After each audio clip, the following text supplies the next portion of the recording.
Je m'appelle Marguerite et j'ai 28 ans. Après avoir travaillé pendant 12 heures à l'hôpital où je suis infirmière diplômée d'État, j'aurais dû rentrer directement chez moi, dans mon appartement. Au lieu de cela, je me suis retrouvée à conduire jusqu'à la maison de mes parents pour notre dîner de famille hebdomadaire. J'étais épuisée. Ma blouse sentait encore le désinfectant et chaque muscle de mon corps me faisait mal. Mais je continuais à venir, semaine après semaine, en espérant que peut-être, cette fois, ce serait différent. Peut-être que cette fois, il me verrait de la même manière qu'il voyait mon frère aîné, Bruno. En y repensant maintenant, je réalise que cette nuit-là serait le dernier dîner de famille auquel j'assisterai jamais. Ce qui s'est passé a tout changé. Et ce que j'ai dit en réponse les a plongés dans un silence complet.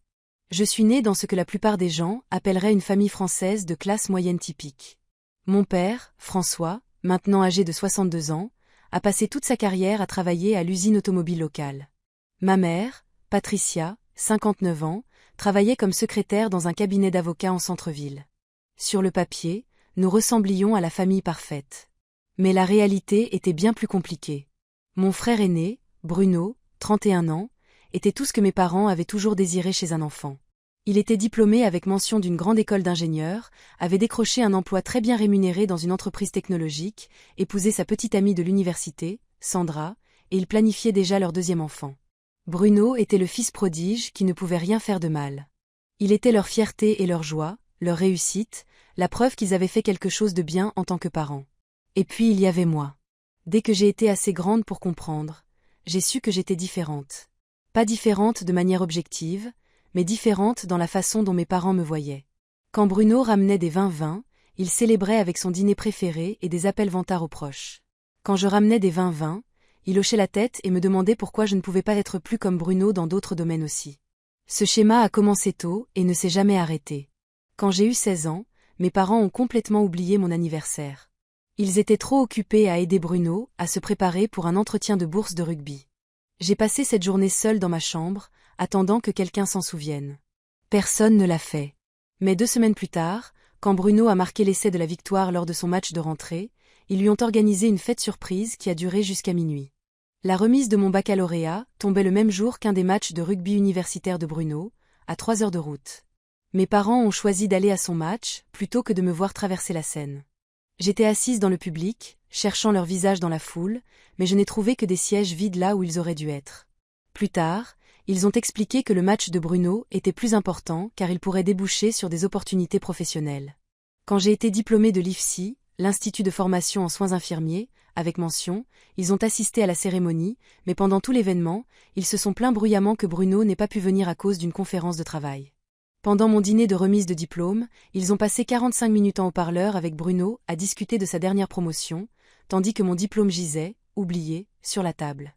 Malgré tout cela, je n'ai jamais cessé d'essayer. Je les appelais religieusement tous les dimanches matins. J'assistais à chaque réunion de famille, même quand je devais changer mes gardes à l'hôpital.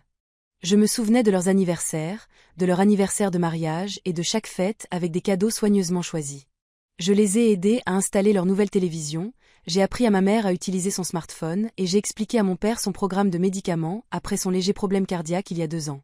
J'aimais sincèrement mon travail au service des urgences. Il y a quelque chose de puissant à être là pendant le pire moment de quelqu'un et à l'aider à le traverser. J'avais tenu la main d'enfants effrayés, réconforté des familles en deuil et célébré avec des patients qui s'étaient rétablis contre toute attente. Mes collègues me respectaient. Ma superviseure m'avait recommandé pour un programme de leadership. Et j'avais récemment été reconnue pour avoir sauvé la vie d'un homme lors d'un arrêt cardiaque particulièrement compliqué.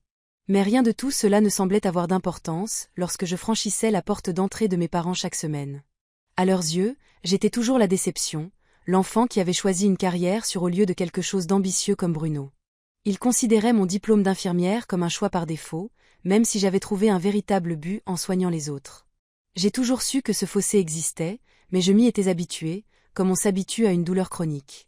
C'était devenu une partie du bruit de fond de ma vie, une tristesse sourde que je portais constamment avec moi. Ce mardi soir-là a commencé comme tous les autres dîners de famille. Je venais de terminer une garde particulièrement brutale aux urgences. Nous avions traité 2 victimes d'un accident de voiture, une femme âgée atteinte de pneumonie, et un adolescent qui avait fait une overdose avec les médicaments sur ordonnance de sa mère. J'étais émotionnellement vidée et physiquement épuisée. Mais je me suis quand même arrêtée à l'épicerie sur le chemin de la maison de mes parents. J'ai pris une bouteille de leur vin préféré, des fleurs fraîches pour la table de la salle à manger et un gâteau au chocolat de la pâtisserie. C'était la même routine que je suivais depuis des années, arrivant toujours avec quelque chose à apporter, espérant toujours que cela me vaudrait d'une manière ou d'une autre la chaleur qu'il montrait à Bruno. En arrivant dans l'allée de la maison à 2 étages où j'avais grandi, j'ai remarqué le SUV argenté de Bruno et la berline blanche de Sandra déjà garée. La pointe d'anxiété familière m'a noué l'estomac. Les dîners de famille étaient toujours plus difficiles quand Bruno et Sandra étaient là, car cela signifiait que je passerais la soirée à regarder mes parents les aduler tout en remarquant à peine ma présence. J'ai remonté le chemin de briques familier, passé les rosiers que ma mère entretenait si soigneusement, et j'ai frappé à la porte d'entrée. Mon père a ouvert, avec une expression neutre qui s'est immédiatement transformée en un sourire sincère quand il a vu le vin dans ma main. « Oh bien. Tu as apporté du vin » a-t-il dit, prenant la bouteille sans me regarder. Bruno nous parlait justement de son opportunité de promotion. C'était tout. Pas de « comment s'est passée ta journée » ou « tu as l'air fatigué ». Juste de l'appréciation pour le vin et une redirection immédiate vers les accomplissements de Bruno. Je l'ai suivi dans le salon où ma mère disposait des amuse-gueules sur la table basse, tandis que Bruno et Sandra étaient confortablement assis sur le canapé, l'air détendu et heureux. « Salut tout le monde » ai-je dit, posant les fleurs sur la table d'appoint et la boîte à gâteaux sur le comptoir de la cuisine. « Marguerite » a dit ma mère sans lever les yeux de son plateau de fromage. « Tu es en retard. » J'ai jeté un coup d'œil à l'horloge. J'étais en retard de 3 minutes exactement par rapport à l'heure convenue. Mais Bruno et Sandra étaient clairement arrivés plus tôt, et dans l'esprit de ma mère, cela faisait de moi une retardataire. Désolée, je me suis arrêtée pour prendre le dessert, ai-je expliqué, mais elle s'était déjà retournée vers Bruno, lui posant des questions sur son dernier projet au travail. Je me suis assise dans le fauteuil en face du canapé, le même siège que j'occupais à chaque réunion de famille depuis 10 ans. Il était positionné légèrement en dehors du cercle de conversation principal, ce qui semblait approprié compte tenu de mon rôle dans cette famille. Bruno s'est lancé dans une explication détaillée de son nouveau rôle, supervisant une équipe de jeunes ingénieurs. Son entreprise développait des logiciels pour les batteries de véhicules électriques, et il parlait avec l'assurance de quelqu'un qui savait que son public était suspendu à ses lèvres. Mes parents se penchaient en avant, posant des questions réfléchies et faisant des commentaires impressionnés. « L'augmentation de salaire est substantielle », a dit Bruno, jetant un regard fier à Sandra. « Nous regardons maintenant des maisons dans le domaine de la rivière. »« Oh, c'est merveilleux !» s'est exclamée ma mère en applaudissant. « Ce sont de belles maisons. Tu te souviens quand nous sommes passés par là à Noël dernier, François ? J'avais dit que c'était le genre de maison où vivent les gens qui ont réussi. » Mon père a hoché la tête avec enthousiasme. « Tu as vraiment fait quelque chose de toi, mon fils. Nous sommes fiers de toi. » La conversation s'est poursuivie sur ce ton pendant 20 minutes. Sandra a partagé des nouvelles de leur tentative pour tomber enceinte de leur 2e enfant. Mes parents ont répondu avec enthousiasme et des offres d'aide pour tout ce dont ils pourraient avoir besoin. Ils ont discuté de plans de vacances, de rénovation de maison et du potentiel de Bruno à grimper encore plus haut dans son entreprise. J'ai essayé plusieurs fois de me joindre à la conversation. Quand ils ont mentionné les véhicules électriques, j'ai parlé de la formation que j'avais récemment suivie sur le traitement des brûlures électriques, pensant que cela pourrait être pertinent. Personne n'a répondu. Quand ils ont discuté des défis de la grossesse, j'ai proposé de partager des ressources sur la nutrition prénatale que j'avais apprises grâce à mon travail avec les futures mères aux urgences. Ma mère m'a fait signe de la main, disant que le médecin de Sandra s'occuperait de tout ça. Finalement, alors que nous passions à la salle à manger pour le dîner, j'ai décidé de partager quelque chose d'important qui s'était passé au travail. La semaine précédente, j'avais fait partie d'une équipe qui avait sauvé un homme de 55 ans qui avait subi une crise cardiaque massive dans notre salle d'attente. La situation avait été critique pendant 40 minutes, mais nous avions réussi à le stabiliser et à l'envoyer en chirurgie. Il avait envoyé une carte de remerciement à notre service, mentionnant spécifiquement ma vivacité d'esprit pour avoir reconnu les signes de la détérioration de son état. Ça a dû être terrifiant pour sa famille, a dit Sandra poliment, mais je pouvais voir qu'elle était juste gentille. Ça l'était, ai-je convenu. Mais ce sont des moments comme ceux-là qui me rappellent pourquoi j'aime être infirmière. Quand on peut littéralement sauver la vie de quelqu'un, ça vaut tous les jours difficiles. C'est bien, ma chérie, a dit ma mère du même ton qu'elle utiliserait pour reconnaître un dessin d'enfant. Bruno, parle-nous davantage de ce programme de formation auquel ton entreprise t'envoie en Allemagne. Et voilà, mon moment était terminé. La conversation est revenue aux opportunités de Bruno, au succès de Bruno, à l'avenir brillant de Bruno. Je suis restée assise là, à manger le bœuf bourguignon de ma mère, me sentant invisible dans ma propre famille. Au fur et à mesure que le dîner avançait, la dynamique familière devenait encore plus prononcée. Ma mère avait préparé tous les plats préférés de Bruno. Le bœuf bourguignon avec sa sauce spéciale, une purée de pommes de terre avec un supplément de beurre, un gratin de haricots verts avec les oignons frits sur le dessus, et des petits pains frais qu'elle avait commencé à préparer à 5 heures du matin. Elle n'avait pas demandé ce que je pourrais vouloir, et elle avait inclus des choux de Bruxelles, qu'elle savait que je n'aimais pas, mais que Bruno adorait. Les sujets de conversation continuaient de tourner autour des projets de vie de Bruno et Sandra. Ils ont discuté de leur calendrier pour avoir des enfants, de leurs idées pour rénover leur maison actuelle avant de déménager, et du plan de Sandra de réduire ses heures de travail une fois qu'ils auraient un deuxième bébé. C'est si intelligent que vous deux planifiez tout si soigneusement, a dit mon père, coupant un autre morceau de viande. C'est ce que font les couples qui réussissent. Ils prennent des décisions stratégiques. Contrairement à certaines personnes qui se laissent porter par la vie sans véritables objectifs, a ajouté ma mère, et bien qu'elle ne m'ait pas regardé, l'implication était claire. J'ai senti ma mâchoire se crisper. J'ai des objectifs, ai-je dit doucement. On envisage actuellement de me proposer un poste d'infirmière en chef, ce qui signifierait diriger toute une équipe aux urgences. C'est bien, a dit mon père d'un ton dédaigneux. Mais ce n'est pas vraiment un cheminement de carrière avec une mobilité ascendante, n'est-ce pas? Je veux dire, tu ne seras toujours qu'une infirmière. L'expression « juste une infirmière » m'a frappé comme un coup de poing. J'avais passé 3 ans en IFSI, réussi un concours d'entrée rigoureux, et je travaillais dans l'un des services les plus exigeants du secteur de la santé. J'avais sauvé des vies, réconforté des familles dans leurs pires moments, et poursuivi ma formation avec des certifications spécialisées. Mais pour mon père, j'étais juste une infirmière. Infirmière est une profession respectée, ai-je dit, essayant de garder ma voix stable. Nous sommes un élément essentiel du système de santé. Bien sûr, ma chérie, a dit ma mère sur ce ton condescendant, c'est un bon travail pour les femmes qui veulent quelque chose de stable. Mais Bruno construit quelque chose de plus grand. Il va gérer des équipes entières, prendre des décisions qui affectent des milliers de personnes.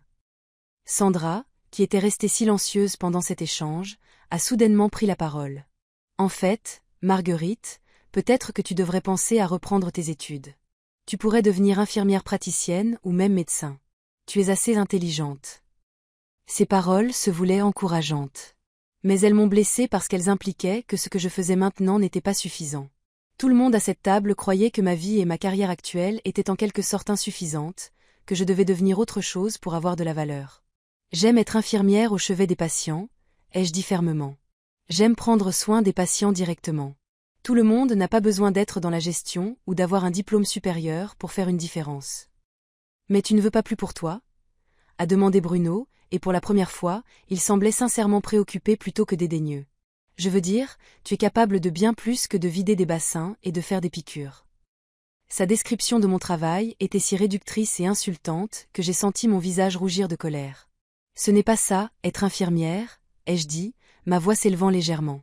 Je réalise des évaluations complexes, je gère des équipements de maintien des fonctions vitales, j'administre des médicaments qui nécessitent des calculs précis, et je prends des décisions en une fraction de seconde qui peuvent faire la différence entre la vie et la mort.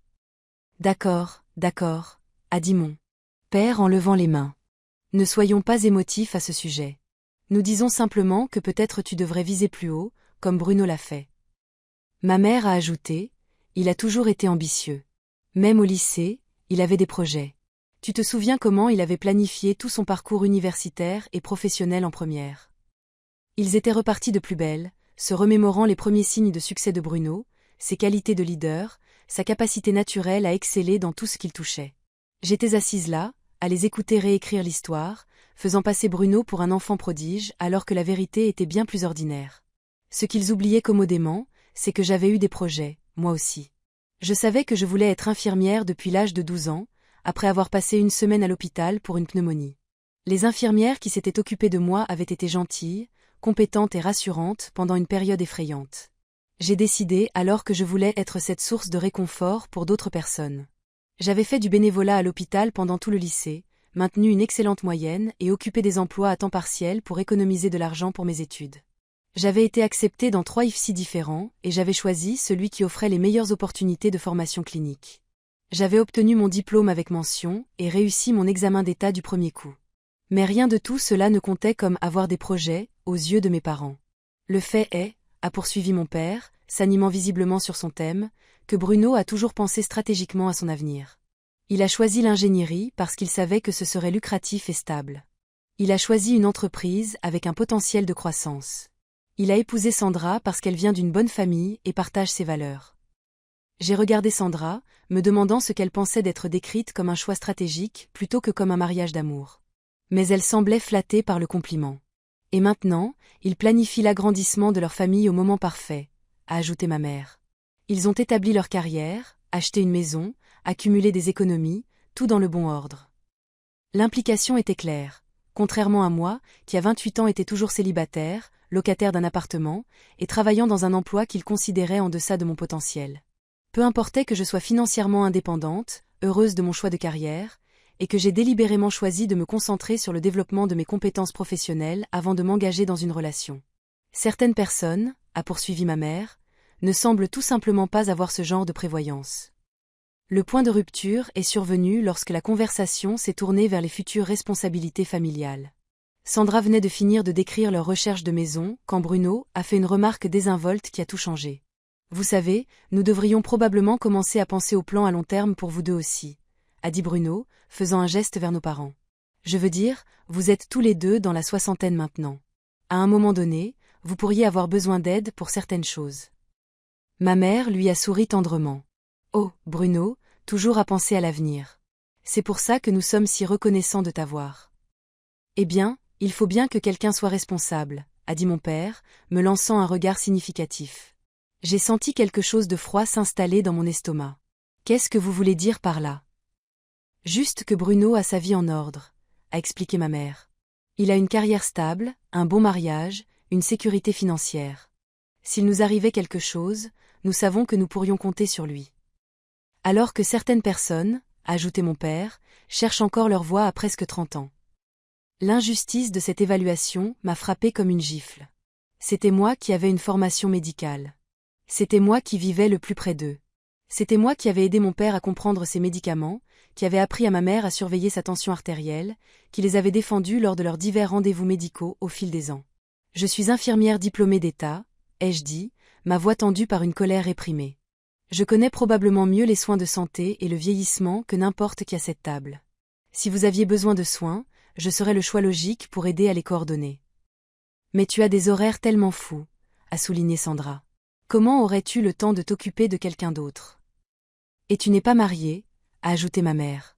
Tu n'as pas la stabilité qui vient avec un partenariat solide comme celui de Bruno et Sandra. Être marié ne rend pas automatiquement quelqu'un plus capable de s'occuper des autres, ai-je répliqué. Et mon emploi du temps est flexible. Je pourrais organiser mes gardes en fonction de vos besoins en matière de soins. Mon père a ri, mais ce n'était pas un son aimable. Marguerite, tu as à peine du mal à gérer ta propre vie. Tu loues toujours ce minuscule appartement, tu n'as pas d'économie digne de ce nom, et tu n'as même jamais eu de relation sérieuse. Chaque mot était comme un couteau. L'appartement que je louais était petit, mais il était dans un quartier sur près de l'hôpital, et je l'avais meublé avec soin avec des pièces que j'aimais. J'avais des économies. Elles n'étaient simplement pas aussi substantielles que celles de Bruno, parce que les infirmières ne gagnent pas des salaires d'ingénieurs. Et mon histoire relationnelle était mon affaire privée, pas une mesure de ma valeur en tant que personne. Tu sais quel est ton problème, a dit ma mère, et sa voix portait un ton de finalité qui a fait que tout le monde à table a prêté attention. Tu n'as jamais appris à penser au-delà de toi-même. Bruno comprend la responsabilité familiale. Il prend des décisions basées sur ce qui est le mieux pour tout le monde, pas seulement sur ce qu'il veut sur le moment. Ce n'est pas juste, ai-je dit, ma voix tremblant légèrement. Je pense à cette famille depuis des années. C'est moi qui vous appelle chaque semaine. C'est moi qui viens à chaque dîner, chaque fête, chaque événement familial. C'est moi qui ai aidé papa à comprendre ses papiers d'assurance quand il était perdu avec les changements au travail. Ce ne sont que de petites choses, a balayé mon père. Nous parlons de vraies responsabilités, de planification à long terme, le genre de réflexion qui exige de la maturité. Je l'ai regardé, incrédule. De petites choses. Quand tu as eu des douleurs thoraciques l'année dernière, qui t'a conduit aux urgences à 2 heures du matin. Quand maman est tombée et s'est blessée au poignet, qui est restée avec elle pendant 6 heures jusqu'à ce que tu rentres de ta partie de pêche. N'importe qui aurait fait ça, a dit ma mère d'un geste de la main. Nous parlons de problèmes plus importants. Bruno comprend ce que signifie être fiable. De plus, ajoutait Sandra, se sentant apparemment encouragée à se joindre à la critique, Bruno a toujours été là pour vous deux émotionnellement. Il appelle pour prendre des nouvelles. Il vous rend visite régulièrement. Il vous inclut dans ses décisions de vie. Marguerite a tendance à être plus distante. J'avais l'impression de vivre dans une réalité alternative.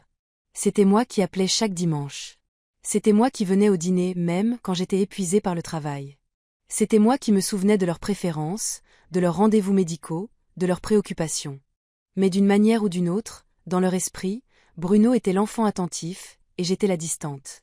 Je pense que Marguerite a toujours été un peu égoïste, a poursuivi ma mère comme si je n'étais pas assise juste là. Même enfant, elle était plus concentrée sur ses propres intérêts que sur ce dont la famille avait besoin.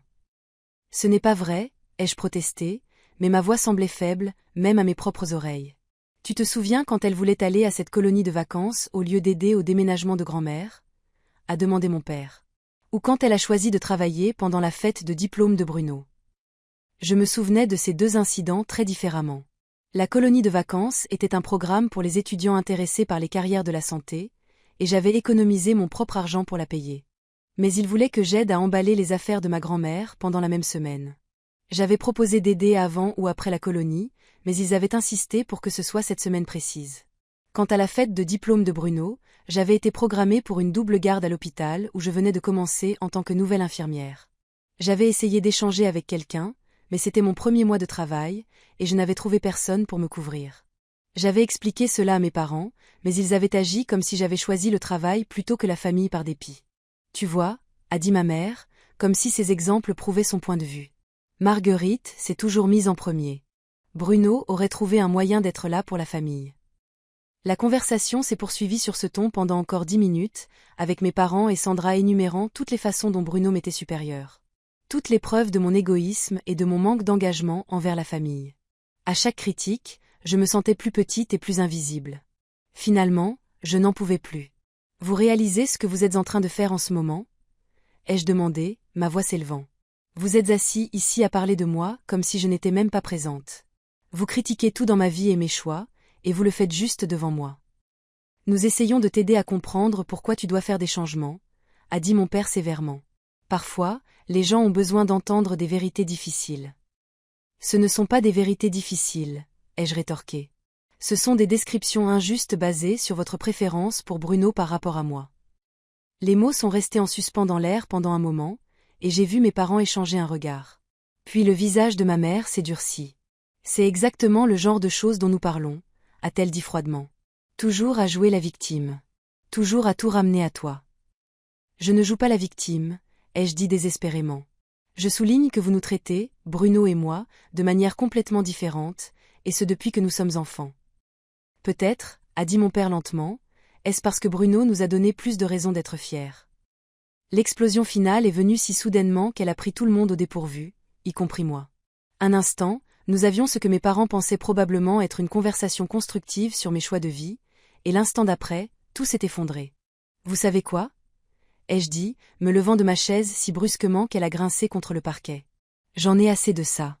J'en ai assez de venir ici chaque semaine juste pour être critiquée et comparée à Bruno. J'en ai assez de prétendre que c'est un comportement familial normal. Assieds-toi, Marguerite, a commandé mon père du même ton qu'il utilisait quand j'avais 7 ans. Tu fais du cinéma. Non, je ne fais pas de cinéma. Je suis honnête pour la première fois depuis des années. Ma voix tremblait, mais j'ai continué. Avez-vous la moindre idée de ce que c'est que de grandir en sachant que rien de ce que vous faites ne sera jamais assez bien ? Savez-vous ce que c'est que de voir le visage de vos parents s'illuminer quand votre frère entre dans une pièce, sachant que vous n'avez jamais vu cette même expression dirigée vers vous ? Ce n'est pas vrai, a dit ma mère, mais sa voix manquait de conviction. C'est vrai, et vous le savez. Quand j'ai eu mon diplôme d'infirmière, vous avez passé mon dîner de célébration à parler au téléphone avec Bruno de son travail. Quand j'ai eu ma première promotion, vous l'avez à peine reconnu. Quand j'ai acheté ma première voiture avec l'argent que j'avais économisé moi-même, vous m'avez critiqué de ne pas avoir choisi un modèle plus pratique. Nous avons toujours soutenu tes choix, a insisté mon père, mais son ton était maintenant défensif. Soutenu ? Vous venez de passer la dernière heure à expliquer pourquoi chaque choix que j'ai fait était mauvais. Vous m'avez dit que ma carrière n'était pas assez ambitieuse. Ma situation de logement pas assez stable. Mon statut relationnel pas assez engagé. Qu'avez-vous soutenu, exactement ? Sandra s'est agitée mal à l'aise sur son siège, souhaitant clairement pouvoir disparaître. Bruno avait l'air de vouloir dire quelque chose, mais ne trouvait pas les mots. Marguerite, tu exagères, a dit ma mère, mais je pouvais entendre l'incertitude s'insinuer dans sa voix. Vraiment? Parce que là, tout de suite, vous rejetez mes sentiments tout comme vous avez rejeté tout le reste à mon sujet depuis 28 ans. J'ai commencé à faire les 100 pas derrière ma chaise, les mots sortant de moi comme l'eau d'un barrage rompu. Voulez-vous savoir ce que je fais au travail? Je sauve des vies, littéralement. La semaine dernière, j'ai aidé à réanimer un homme qui était mort depuis 4 minutes. 4 minutes. Son cœur s'était arrêté et nous l'avons ramené. Sa femme m'a serré dans ses bras en pleurant et m'a dit que j'étais un ange. Ma voix s'est légèrement brisée, mais j'ai continué. J'ai tenu la main de patients mourants pour qu'ils ne soient pas seuls. J'ai appris à de nouvelles mères comment allaiter. J'ai réconforté des enfants qui avaient peur des piqûres. J'ai travaillé des journées de 16 heures pendant les épidémies de grippe, et je suis restée tard pour m'assurer que les patients âgés confus comprenaient leurs instructions de sortie. Nous savons que tu travailles dur, a dit ma mère doucement. Mais vous ne pensez pas que ça compte. Vous pensez que je suis juste une infirmière qui devrait viser plus haut. Vous pensez que mon travail consiste à vider des bassins et à faire des piqûres. Vous n'avez aucune idée de ce que je fais réellement, et vous n'avez jamais pris la peine de l'apprendre. Mon père s'est raclé la gorge. Marguerite, nous apprécions que tu aides les gens, mais ce n'est pas aussi impressionnant que le travail de Bruno. Rien de ce que je fais n'est aussi impressionnant que ce que fait Bruno. Je pourrais guérir le cancer, et vous demanderiez probablement pourquoi je n'ai pas aussi résolu la faim dans le monde pendant que j'y étais. Ça suffit, a dit mon père sèchement. Tu manques de respect. Manquer de respect? Je suis honnête. Il y a une différence. La pièce est tombée dans le silence, à l'exception du son de ma respiration lourde. Tout le monde me regardait comme si une deuxième tête m'avait poussé. Dans leur esprit, j'avais une crise irrationnelle. Dans mon esprit, je disais enfin la vérité après des années à ravaler ma peine et ma déception. Vous savez quelle est la partie la plus triste? Ai-je continué, ma voix plus calme maintenant, mais non moins intense. Je continuais à revenir ici, en espérant qu'un jour vous me verriez. Vraiment me voir. Pas comme l'enfant qui n'était pas Bruno, mais comme Marguerite, comme quelqu'un ayant sa propre valeur. Les yeux de ma mère s'emplissaient de larmes, mais je ne pouvais dire si c'était des larmes de culpabilité ou de frustration. Je pensais que si seulement j'essayais assez fort, si j'avais assez de succès à ma manière, si j'étais assez serviable et assez présente et assez aimante, vous finiriez par réaliser que je méritais d'être aimée, moi aussi. Nous t'aimons, a murmuré ma mère. Non, vous ne m'aimez pas. Vous aimez l'idée d'avoir une fille, mais vous ne m'aimez pas.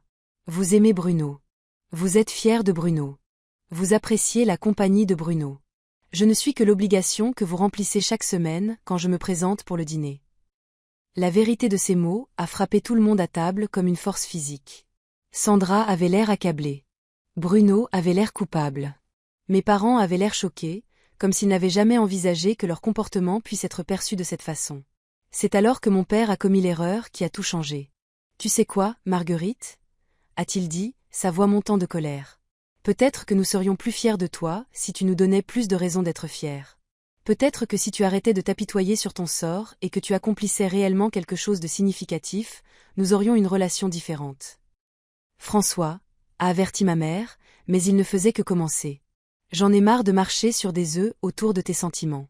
Bruno n'a pas besoin de validation constante parce qu'il est sûr de ses réalisations. Il ne nous blâme pas pour ses problèmes parce qu'il prend la responsabilité de sa propre vie. Chaque mot était comme un coup de marteau, mais je suis restée là et j'ai encaissé, sentant quelque chose de dur et de froid se cristalliser dans ma poitrine. Tu veux savoir la vérité? A poursuivi mon père, interprétant apparemment mon silence comme une soumission. Parfois, j'aimerais que tu ne sois jamais né. Les mots ont frappé l'air comme une gifle physique. Ma mère a eu un hoquet. La main de Sandra s'est portée à sa bouche. Bruno a dit, « Papa, non. » Mais mon père n'avait pas fini. Nous aimerions que tu ne sois jamais né. La vie serait tellement plus simple sans tous tes drames et ton besoin constant d'attention. Ma mère, au lieu de le contredire, a hoché lentement la tête. Peut-être que c'est dur, mais parfois, oui, parfois j'aimerais que les choses soient différentes. Le silence qui a suivi était absolu. Personne ne bougeait. Personne ne respirait. La grande horloge dans le couloir faisait un tic-tac bruyant, marquant les secondes alors que 28 ans d'espoir mouraient en moi. Et puis quelque chose de remarquable s'est produit. Au lieu de m'effondrer, au lieu de pleurer, au lieu de les supplier de retirer leurs paroles, j'ai senti un étrange sentiment de paix m'envahir. La comédie était enfin terminée. La vérité était enfin sortie. Ils avaient dit ce qu'ils pensaient vraiment, et maintenant j'étais libre de répondre en conséquence. J'ai redressé mes épaules, essuyé mes yeux avec le dos de ma main, et j'ai regardé directement mes parents. Parfait, ai-je dit, ma voix stable et calme. Alors vous n'aurez pas besoin de moi quand vous serez vieux. L'effet de mes mots a été immédiat et électrique. Le visage de mon père est passé du rouge de la colère au blanc pâle en l'espace de 3 secondes. La bouche de ma mère s'est ouverte et fermée comme un poisson cherchant de l'air. Sandra a agrippé le bras de Bruno si fort qu'il a grimacé. « Margot, attends », a dit Bruno, utilisant mon surnom d'enfance pour la première fois depuis des années. Papa ne le pensait pas. Il était en colère. « Oh, il le pensait », ai-je répondu, surprise par le calme de ma voix. « Et vous savez quoi ? Il a absolument raison. La vie serait plus simple. Plus simple pour vous d'appeler Bruno quand vous aurez besoin de transport pour les rendez-vous chez le médecin. Plus simple pour vous de demander à Sandra de l'aide pour les courses quand vous ne pourrez plus conduire. Plus simple pour vous de comprendre vos médicaments sans une infirmière diplômée d'État dans la famille. » J'ai fait le tour de la table lentement, m'adressant directement à chacun d'eux. Ce sera plus simple pour vous de trouver quelqu'un d'autre pour expliquer les papiers de l'assurance maladie quand vous serez perdu. Plus simple de trouver une autre personne pour rester avec vous pendant les procédures médicales quand vous aurez peur. Plus simple d'appeler quelqu'un d'autre à 2 heures du matin quand vous penserez que vous faites une crise cardiaque. « Marguerite, arrête », a dit ma mère, les larmes coulant sur son visage. « Maintenant, tu es vindicative. Je suis honnête, tout comme vous étiez honnête en souhaitant que je ne sois jamais née. » Je l'ai regardé directement. « Tu te souviens quand tu as eu ce calcul rénal l'année dernière ? Tu m'as appelé en pleurant parce que la douleur était si forte que tu ne pouvais plus penser. Je suis venue immédiatement, je t'ai conduite aux urgences et je suis restée avec toi pendant 8 heures jusqu'à ce qu'il maîtrise ta douleur. » Elle a hoché la tête, incapable de parler. « J'ai tenu ta main pendant qu'il te posait la perfusion. Je t'ai expliqué chaque procédure en des termes que tu pouvais comprendre. J'ai plaidé en ta faveur auprès du personnel médical quand il voulait te faire sortir trop tôt. Je t'ai ramené à la maison et je suis restée la nuit pour m'assurer que tu allais bien. » « Oui, tu l'as fait », a-t-elle murmuré. « Et pendant tout ce temps, je pensais à quel point j'étais contente de pouvoir être là pour toi. À quel point j'étais reconnaissante que mes connaissances médicales puissent aider quelqu'un que j'aimais à se sentir moins effrayé et mieux informé. » J'ai fait une pause, laissant cela faire son effet. « Mais d'après ce que vous venez de dire, vous auriez souhaité que cette personne ne soit jamais née. » Mon père a essayé d'intervenir. « Marguerite, tu vas trop loin. »« Vraiment ? Parce que je ne fais que suivre votre logique jusqu'à sa conclusion naturelle. » Je me suis tournée pour lui faire face complètement. « Tu te souviens il y a 6 mois, quand tu t'inquiétais de ses douleurs thoraciques. Tu ne voulais pas déranger Bruno parce qu'il était occupé avec sa promotion. Alors tu m'as appelé. Je suis venue, j'ai pris tes constantes, je t'ai posé des questions détaillées sur tes symptômes et je t'ai convaincue de me laisser te conduire pour faire un ECG. » Son visage était gris maintenant, et il s'agrippait au bord de la table. Il s'est avéré que ce n'était rien de grave, juste du stress et une indigestion. Mais je suis restée avec toi pendant tous les tests parce que je pouvais voir à quel point tu avais peur. J'ai expliqué les résultats à toi et à maman en des termes que vous pouviez comprendre. Je vous ai aidé à prendre des rendez-vous de suivi et à mettre en place un système pour surveiller votre tension artérielle à la maison. Je me souviens, a-t-il dit doucement. C'était la fille dont vous auriez souhaité qu'elle ne soit jamais née. Celle qui a tout laissé tomber pour s'assurer que vous alliez bien. Celle qui a utilisé ses connaissances professionnelles pour vous aider à rester en bonne santé et informé. J'ai laissé cela en suspens un moment. Donc, vous avez raison. La vie sera beaucoup plus simple sans tout ça. Sandra pleurait maintenant aussi, et Bruno avait l'air de vouloir disparaître complètement. J'ai passé 28 ans à essayer de mériter un amour que vous donnez librement à Bruno, ai-je continué, ma voix se renforçant à chaque mot. J'ai sacrifié mon temps, mon énergie, ma tranquillité d'esprit pour cette famille. J'ai réorganisé mon emploi du temps autour de vos besoins, célébré vos réussites et vous ai soutenu dans les difficultés. Tu l'as fait, a admis ma mère à travers ses larmes. Mais vous avez raison. Vous n'avez pas besoin de moi. Et vous savez quoi ? Je n'ai plus besoin de ça non plus. Je me suis dirigée vers le comptoir de la cuisine où j'avais laissé mon sac à main et mes clés. Quand je me suis retournée, ils me regardaient tous avec des expressions que je n'avais jamais vues auparavant. La peur, la panique, la prise de conscience naissante qu'ils avaient peut-être poussé le bouchon trop loin. « Marguerite, parlons-en rationnellement », a dit mon père, sa voix prenant un ton suppliant que je ne lui avais jamais entendu. « Nous avons dépassé le stade de la discussion, papa. Tu as dit ce que tu pensais vraiment. Tu aurais souhaité que je ne sois jamais née. Eh bien, félicitations. À partir de maintenant, ton vœu est exaucé. Qu'est-ce que tu veux dire? A demandé ma mère, bien que je puisse dire qu'elle le savait déjà. Je veux dire que j'ai fini. Fini ces dîners où je suis critiquée et comparée à Bruno. Fini les appels téléphoniques où vous écoutez à peine ce que je dis. Fini d'être traitée comme une déception et une obligation. J'ai passé mon sac sur mon épaule et pris mes clés. Je vais changer mon numéro de téléphone demain. Je ne viendrai plus à aucune réunion de famille. Vous ne recevrez plus de cadeaux d'anniversaire ou de Noël de ma part. Quand vous aurez besoin de conseils médicaux ou d'aide pour naviguer dans les décisions de santé, vous devrez vous débrouiller seul ou demander à Bruno. Tu ne peux pas être sérieuse, a dit Bruno, se levant de sa chaise. Je suis complètement sérieuse. Vous vouliez une vie sans moi. Vous l'avez. Ma mère sanglotait maintenant. Marguerite, s'il te plaît. Nous avons dit des choses que nous ne pensions pas. Non, maman. Vous avez dit des choses que vous pensiez, mais que vous n'aviez jamais eu l'intention de dire à voix haute. Il y a une différence. Je me suis dirigée vers la porte d'entrée, mais je me suis retournée pour une dernière déclaration. Pendant 28 ans, j'ai essayé d'être la fille que vous vouliez. À partir de demain, vous allez découvrir ce qu'est la vie sans la fille que vous aviez réellement. Et sur ce, j'ai quitté la maison de mon enfance pour la dernière fois.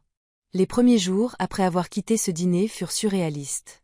Le mardi soir, assise dans mon appartement, je fixais mon téléphone, attendant que quelqu'un appelle. Une partie de moi s'attendait à ce que ma mère me contacte avec des excuses ou que Bruno essaie de servir de médiateur, mais mon téléphone est resté silencieux. Le mercredi matin, j'ai tenu ma promesse et changé de numéro de téléphone. L'employé de la boutique de téléphonie m'a demandé si je voulais garder le même numéro et simplement changer d'opérateur, mais je lui ai dit que j'avais besoin d'un numéro entièrement nouveau. Elle m'a regardé avec curiosité, mais a traité le changement sans poser de questions. Cet après-midi-là, j'ai créé de nouvelles adresses e-mail et changé mes coordonnées au travail, à ma banque et auprès de mon propriétaire. J'ai été méthodique, m'assurant qu'il n'y avait aucun moyen pour ma famille de me joindre par les canaux habituels. Le jeudi, j'ai réalisé qu'ils essayaient de me contacter. En arrivant au travail pour ma garde du soir, l'infirmière en chef m'a dit qu'un certain Bruno avait appelé pour me demander. Je lui ai demandé de dire à quiconque de ma famille que je n'étais pas disponible et que je ne pouvais pas recevoir d'appel personnel pendant les heures de travail.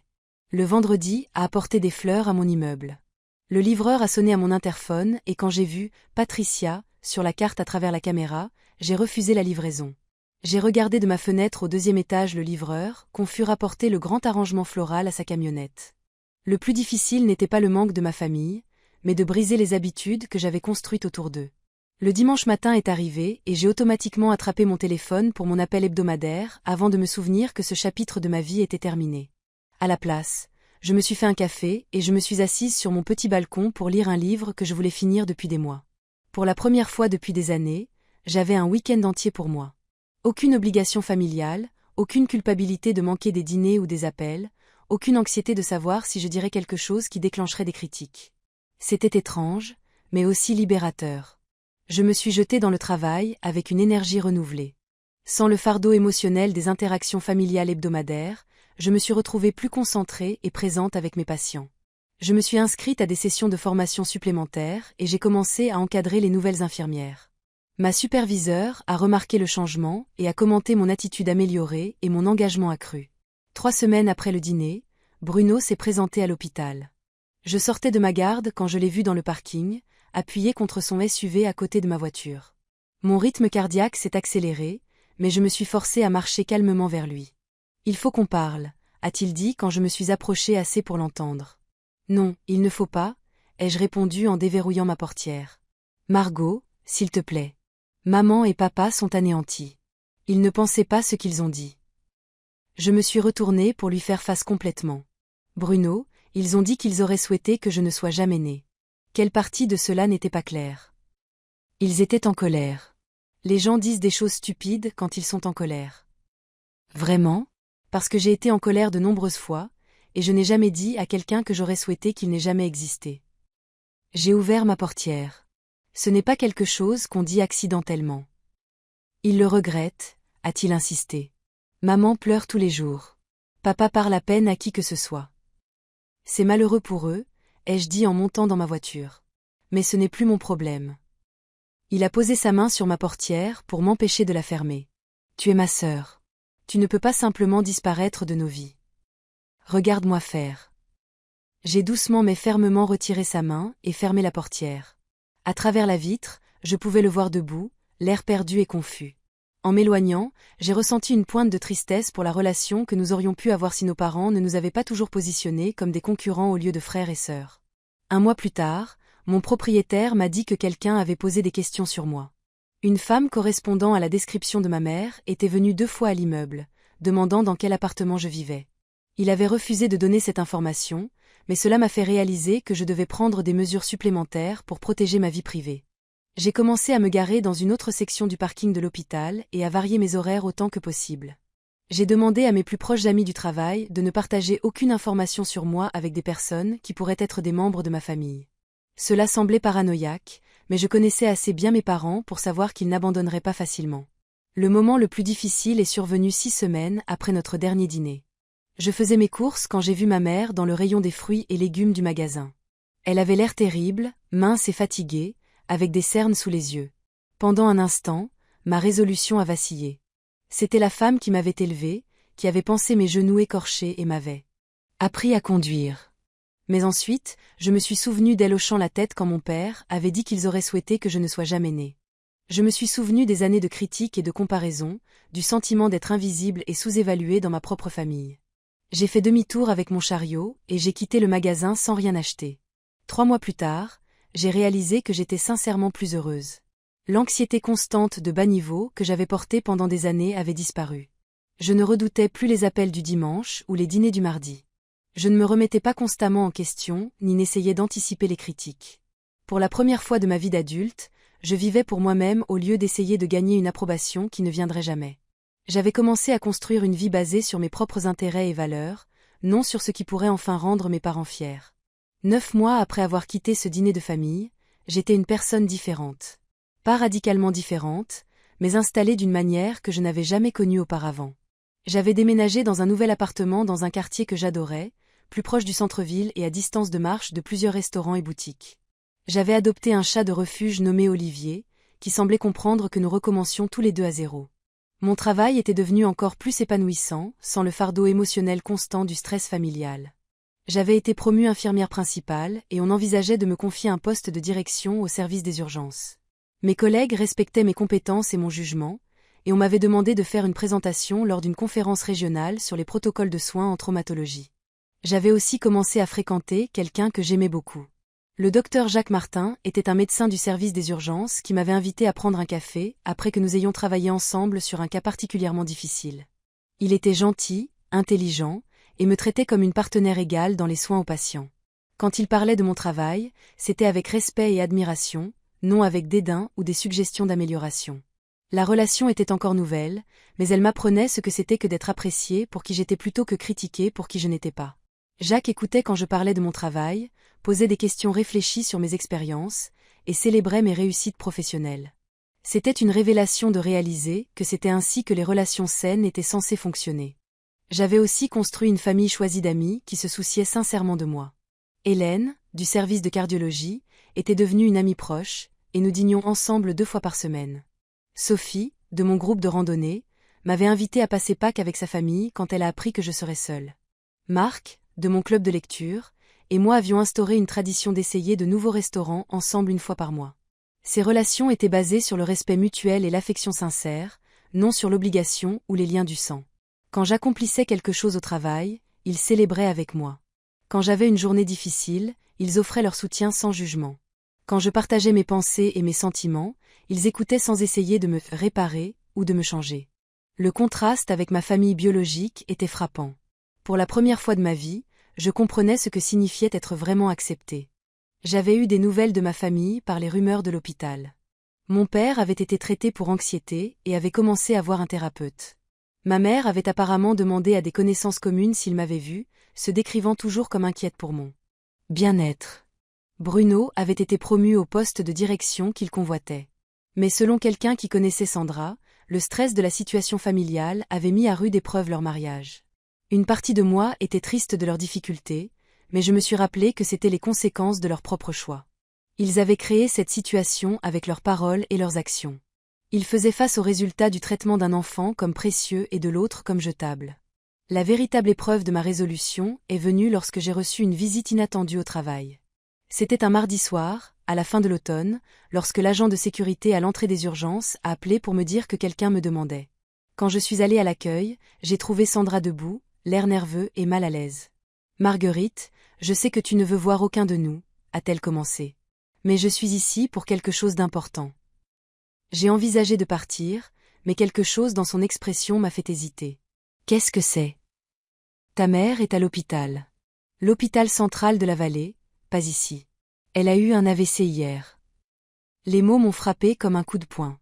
Malgré tout ce qui s'était passé, malgré les mois de séparation et de colère, ma mère était toujours ma mère. Ma formation médicale a immédiatement pris le dessus et je me suis retrouvée à poser des questions sur son état, son traitement, son pronostic. « Elle est stable », a dit Sandra rapidement. Mais c'était important. Elle a des difficultés d'élocution et de mouvement du côté gauche. Ton père est avec elle, mais il ne gère pas bien la situation. Il n'arrête pas de poser des questions aux infirmières auxquelles elles ne peuvent pas répondre, et il s'énerve parce qu'il ne comprend pas la terminologie médicale. Je pouvais parfaitement imaginer la scène. Mon père, effrayé et confus, essayant de naviguer dans un système de santé qu'il ne comprenait pas, luttant pour défendre sa femme sans les connaissances médicales nécessaires pour poser les bonnes questions ou interpréter les réponses qu'il recevait. Bruno essaie d'aider, a poursuivi Sandra. Mais il ne connaît rien non plus au domaine médical. On n'arrête pas de penser que tu saurais quelles questions poser, ce que les médecins veulent vraiment dire quand ils utilisent des termes techniques. C'était un appel magistral, et Sandra était assez intelligente pour le formuler en termes de mon expertise plutôt que de mon obligation familiale. Elle reconnaissait que je possédais des connaissances et des compétences dont ils avaient besoin, plutôt que de simplement exiger que je vienne parce que j'étais de leur famille. « Je suis désolée que cela soit arrivé », ai-je dit prudemment. « Mais je ne fais plus partie de votre famille. Tu te souviens ?» Les yeux de Sandra se sont remplis de larmes. « Marguerite, je sais que ce qu'ils ont dit était horrible. Je sais qu'ils t'ont blessée d'une manière qui ne peut pas être facilement pardonnée, mais c'est différent. Il s'agit de savoir si ta mère reçoit les meilleurs soins et le meilleur soutien possible pendant sa convalescence. » Elle avait raison, et elle le savait. Il ne s'agissait pas de loyauté familiale, de pardon ou de réconciliation. Il s'agissait de mes connaissances professionnelles et de mon intégrité personnelle. Pouvais-je rester les bras croisés et laisser ma mère recevoir des soins de qualité inférieure parce que j'étais en colère contre mes parents ? « Qu'est-ce que tu me demandes de faire, exactement ?» ai-je finalement dit. « Pourrais-tu juste parler à ces médecins ? Pas en tant que sa fille, mais en tant que professionnelle de la santé. Nous aider à comprendre à quoi nous avons affaire et quelles questions nous devrions poser. » C'était une demande raisonnable, formulée d'une manière qui respectait mes limites tout en reconnaissant mon expertise. Sandra avait clairement bien réfléchi à la question. Je suis restée là un long moment, pesant mes options. Je pouvais maintenir mes limites et refuser de m'impliquer. Je pouvais compromettre ces limites et risquer d'être à nouveau entraînée dans le drame familial. Ou je pouvais trouver une voie médiane qui honorait à la fois mon éthique professionnelle et mes limites personnelles. Je passerai un appel, ai-je finalement dit, à son médecin traitant. Je demanderai un résumé clinique de son état et de son plan de traitement. Ensuite, je vous l'expliquerai, à toi et à ta famille, en des termes que vous pourrez comprendre. C'est tout. Un appel, une explication, et ensuite j'ai fini. Sandra a hoché la tête avec empressement. Cela aiderait tellement. Merci. Mais je veux être claire sur quelque chose, ai-je continué. Cela ne change rien entre moi et mes parents. Je fais cela parce que c'est la bonne chose à faire sur le plan médical, pas parce que je suis prête à me réconcilier ou à pardonner. Je comprends, a-t-elle dit doucement. J'ai passé l'appel ce soir-là, après la fin de ma garde. Le docteur Rodriguez, le neurologue de ma mère, a été professionnel et exhaustif en expliquant son état. Elle avait subi ce qu'il a classé comme un AVC ischémique modéré, affectant le côté gauche de son cerveau. Ses fonctions d'élocution et motrice étaient affectées, mais il y avait des raisons d'être optimiste quant à sa récupération avec une rééducation appropriée. Le lendemain matin, j'ai retrouvé Sandra dans un café près de l'hôpital et j'ai passé 1 heure à lui expliquer tout ce que le docteur Rodriguez m'avait dit. J'ai traduit la terminologie médicale en langage courant, exposé le calendrier de récupération prévu et fourni une liste de questions qu'il devrait poser sur les options de rééducation et les soins de suivi. « Viendras-tu la voir ?» a demandé Sandra alors que nous nous apprêtions à partir. « Non », ai-je dit fermement. J'ai fait ce que je pouvais faire professionnellement. Le reste dépend de vous et de l'équipe médicale. Sandra a eu l'air de vouloir argumenter, mais elle a simplement hoché la tête et m'a remercié pour mon aide. 3 jours plus tard, j'ai reçu une lettre manuscrite à mon appartement. L'enveloppe portait l'écriture tremblante de ma mère, clairement écrite avec sa main non dominante. À l'intérieur se trouvait une seule feuille de papier avec seulement quelques mots. Merci d'avoir aidé même quand nous ne le méritions pas. Je suis désolée pour tout. Je t'aime. J'ai lu la lettre 3 fois, puis je l'ai mise dans un tiroir. C'était un début, mais ce n'était pas suffisant. Des mots sur du papier ne pouvaient pas effacer 28 ans de sentiment d'être la seconde meilleure. Des excuses écrites depuis un lit d'hôpital ne pouvaient pas effacer le mal d'avoir été dit que je n'aurais jamais dû naître. Mais c'était quelque chose. Pour la première fois depuis cet horrible dîner, l'un de mes parents avait reconnu qu'il avait eu tort et que j'avais été lésée. Ce n'était pas grand-chose, mais c'était plus que ce que j'avais jamais reçu d'eux auparavant. Je n'ai pas répondu à la lettre, mais je ne l'ai pas jetée non plus. Je l'ai laissée dans le tiroir, un petit symbole de possibilité dans une relation qui pourrait un jour être réparable, bien qu'elle ne serait jamais plus la même. Ce que j'avais appris au cours de ces 9 mois, c'est que je n'avais pas besoin de leur approbation pour avoir de la valeur. Je n'avais pas besoin de leur amour pour être digne d'amour. J'avais construit une vie remplie d'un travail significatif, d'amitié sincère et du genre de respect que j'avais toujours désiré de ma famille. Parfois, le plus grand acte d'amour est de s'en aller. Et parfois, la famille qui compte le plus est celle que l'on se choisit. J'avais choisi de m'entourer de gens qui voyaient ma valeur, qui célébraient mes réussites et qui me traitaient avec la gentillesse et le respect que chaque personne mérite. Pour la première fois de ma vie, j'étais suffisante, exactement comme j'étais. Et cette prise de conscience valait plus que toutes les excuses ou tentatives de réconciliation ne pourraient jamais l'être. J'avais quitté une famille qui me faisait me sentir petite et sans valeur. Et j'étais entrée dans une vie où je pouvais enfin voir clairement ma propre valeur. Ce n'était pas seulement une guérison. C'était une transformation. Ce n'était pas seulement de la survie. C'était une victoire. Et alors que j'étais assise dans mon nouvel appartement ce soir-là, avec Olivier ronronnant sur mes genoux et un texto de Jacques me demandant comment s'était passée ma journée, je savais que j'avais fait le bon choix. Parfois, il faut tout perdre pour réaliser qu'on ne l'a jamais vraiment eu. Et parfois, il faut s'éloigner des gens qui ne vous apprécient pas pour trouver ceux qui le font. J'avais souhaité l'amour de mes parents pendant 28 ans. Maintenant, je comprenais que leur amour, conditionnel et critique comme il l'était, n'avait jamais été ce dont j'avais réellement besoin. Ce dont j'avais besoin, c'était de m'aimer et de m'estimer assez pour m'éloigner des gens qui ne pouvaient pas voir ma valeur. Cette leçon a été douloureuse à apprendre, mais c'était la chose la plus importante que j'ai jamais découverte. Et personne ne pourrait jamais me retirer cette connaissance. Parfois, les personnes qui sont censées nous aimer le plus sont celles qui nous voient le moins clairement. Mais cela ne signifie pas que nous devons accepter leur version de qui nous sommes.